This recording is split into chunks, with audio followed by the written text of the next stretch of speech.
When you really think about it, progressivism, much like Marxism, is about controlling people and controlling the individual and putting down anybody who doesn't agree with them. It's not about equality, it's about conformity and uniformity.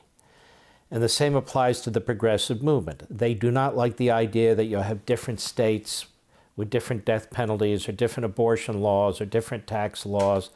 They want to compel a centralized viewpoint, their viewpoint, on all corners of the nation. That's why this battle over the Supreme Court is so important. This is also why we're always on our heels and playing defense.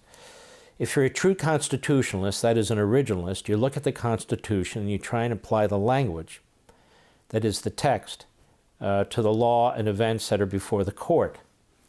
And so you seek to faithfully execute and interpret the Constitution. Originalism means, in summary, you look at the words and you try to discern what they meant when the Constitution was written.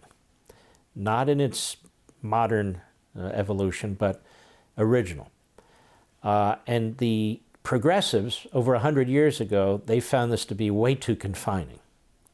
Because remember, they want to remake society, they want to rejigger society, they're about social engineering. As I say, they are soft Marxists. And what gets in the way? The Constitution, limited government checks and balances, divided government, the 10th Amendment, state sovereignty. All these things are problematic for the progressives. And that would mean they're problematic for Joe Biden, Bernie Sanders, Schumer, Pelosi, and the radical left that now controls the Democrat Party. What they want to do is control the Supreme Court, control all the courts.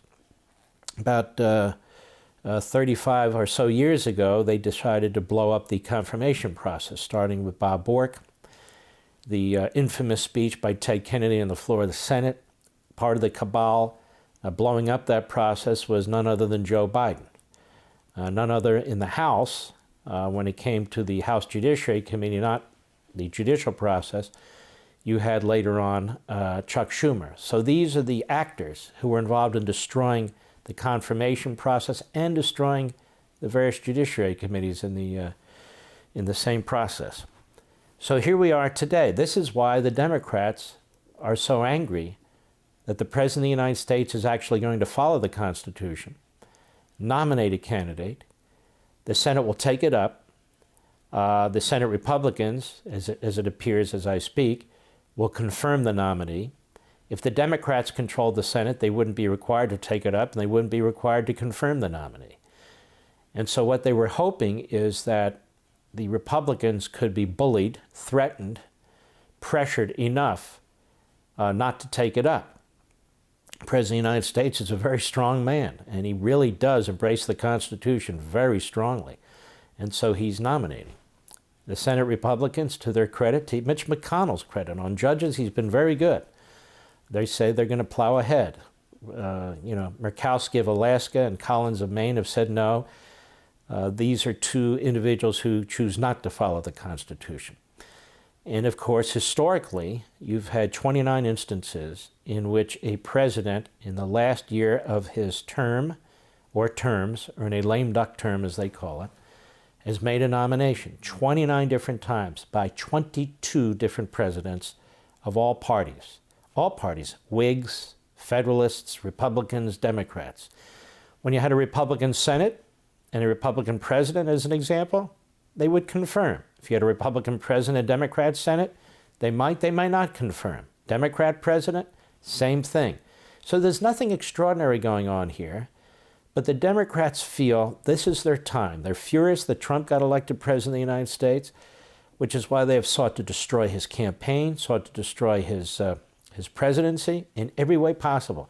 Tried to remove him from office, and now they're trying to prevent him from being reelected with all kinds of shenanigans of mail-in ballots, elected state judges in Pennsylvania, in Wisconsin, in Michigan, a federal judge who's way out of line when it comes to North Carolina and so forth. So this is what's happening. They want to prevent him from becoming president.